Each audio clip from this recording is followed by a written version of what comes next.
What up? K-Rugs from SoberDogs.com.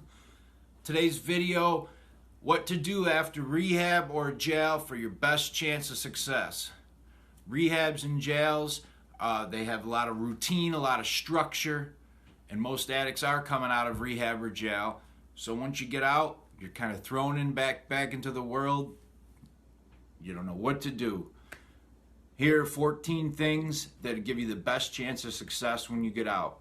Let's get right into it. Number one, have or make a treatment plan. Most rehabs will make a treatment plan with you. If they don't, you can make one yourself. Very simple. All you got to do is, treatment plan should have what's going to keep you sober on a daily basis, what things to avoid, and who is your support, who's on your side, who you could call any time of the day or night. You can get a lot more complicated with it if you want, but you don't need to. Next thing, number two, find a group of sober peers. Very important. This can be AA, NA people. This can be a church group. This can be people that you meet at the gym that just like to, do stuff you like to do. But if you hang out with people that are drinking and getting high, you're going to drink and get high. If you go back to your old friends, you're going to start using with them. Period. Some people like to argue that point with me. I will argue this with anybody who would like to. If you hang out with people who drink and get high, you will drink and get high. That includes family. It can be very hard. You might have to distance yourself from some family, but that is point blank, period. People that understand the situation like me, if you're an addict or an alcoholic, you will not be around drugs and alcohol and not use. You will sit there maybe a week, maybe 2 weeks, maybe a month will go by, but eventually you'll start using. So find a good group of sober people. 3, change people, places, and things that are negative. For me, certain neighborhoods in Rochester that I used to buy drugs at all the time, I don't go anywhere near them. Am I strong enough to? Probably. Could I drive through there and not have a craving? Probably. I have once or twice, not intentionally, and I was with somebody who was positive, but I don't even do it anyway because why risk it? So any people, any places, any things that remind you of using, getting high, get rid of it. I had a gym bag that I used to carry all my drug paraphernalia in, because I would lie and tell my parents and everybody, I'm going to the gym, and I had my bag. I got home, that bag was there empty. Beautiful, like $70 bag, threw the whole thing out just because it reminded me of drugs. 4, evaluate your living situation. Just like I was saying a minute ago, if you're going back to a house with any friends or family that are actively drinking and using, it is not going to be good. Period. Evaluate that. Find a good living situation. If you got to live somewhere that sucks for a little bit, as in, not a nice place, you're living in a brick room, but there's no drugs and alcohol around, hey, whatever. Because you could be living in a beautiful mansion, but if people are drinking and drugging in that mansion, you're going to start drinking and drugging soon. And that includes family. It can be a hard one, but hey, you got to do what you got to do to stay sober. Number 5, get treatment for any other addictions, cross addictions. Things like co-dependency, eating disorders, gambling, any of those things.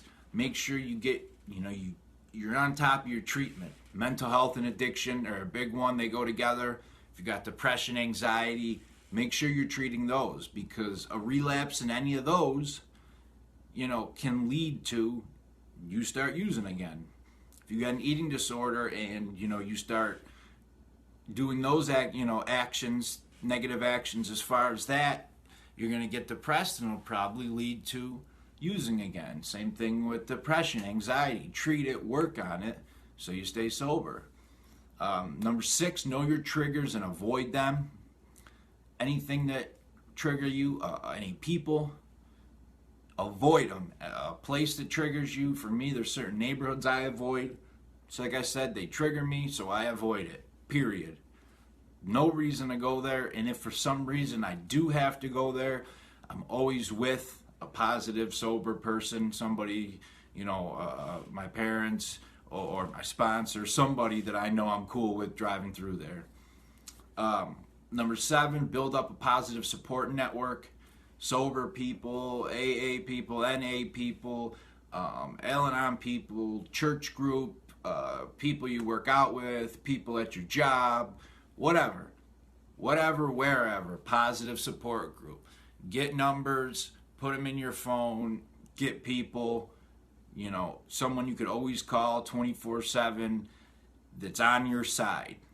I don't care who you are, you could find people that are there willing to fight for you. There's community programs, there's addiction hotlines.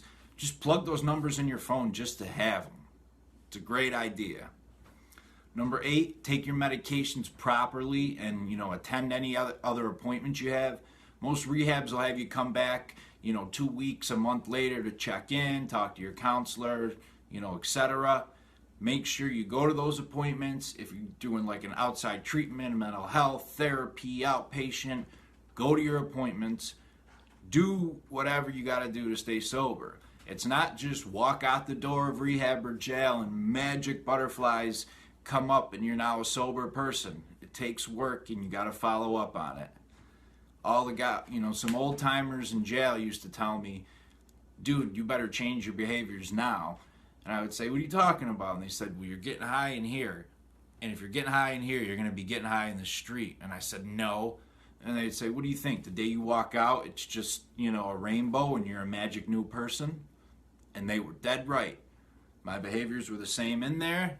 Then I got out and the behaviors didn't change and I kept using. Number 9, find healthy activities that you enjoy. Working out, volunteer, job. Work's important too. Just a little side note.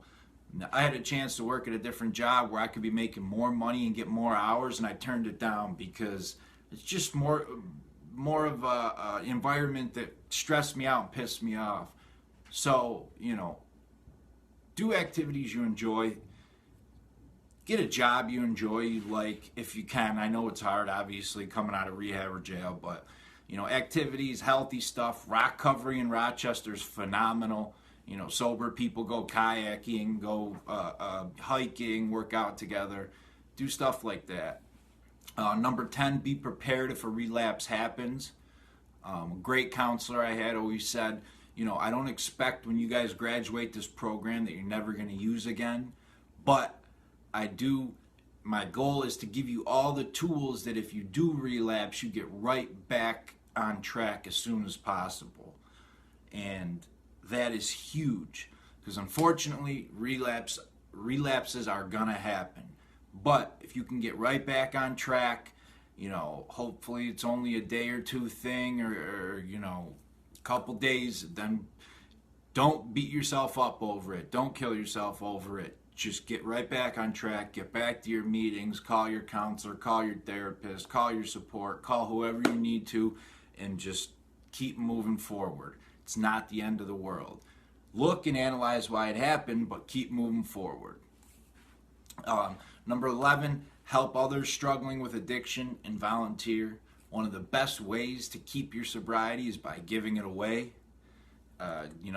If you're not involved in some of the 12-step programs, you might not have ever heard that, but that's one of the best ways. That's the whole concept of sponsorship in the 12-step programs, like AA and them. The reason somebody with 30 years sober will sponsor somebody that's got 2 days sober is it helps them, the 30-year person, stay sober. It keeps all this stuff fresh in their mind. It keeps them thinking about it.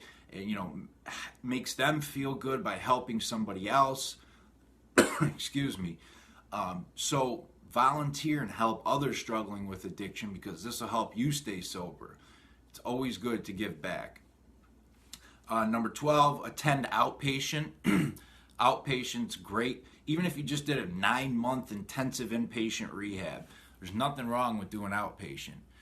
Once, twice a week, whatever. It just keeps it fresh in your brain, keeps you thinking about it. Good people you can meet, a good place to talk about your problems every week. So there's nothing wrong with going to outpatient. It's great. I did it. A wonderful program.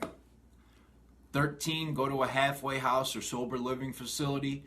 A lot of guys in jail have, extremely negative views on these places.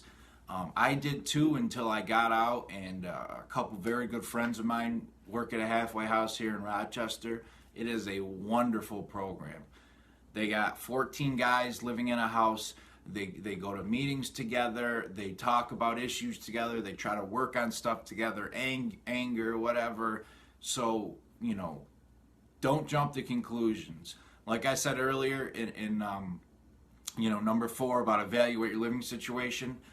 If it's a halfway house or, your home, but at your home people are still drinking and using, the halfway house is the better option.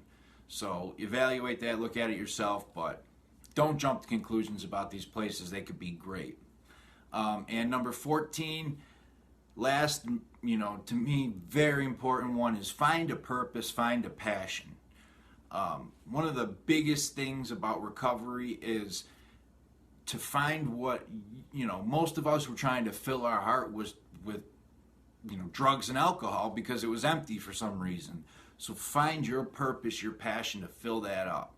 With me, it's always with dogs and helping other addicts. I love dogs. My dogs are my life. They help me so much. So whatever it is, if you love working with kids, if you love charities, if you love, gardening, it doesn't matter. Find your purpose, find your passion, because that'll help you feel better about yourself and, really just move on and enjoy sober living. All right, everyone. Those are the 14 things to do for the best success after rehab or jail. Click on the link below. It'll take you right to the article where I get more detailed in every one of those things. All right. Hit that like, hit that subscribe. I would really appreciate it. Check out soberdogs.com. See ya.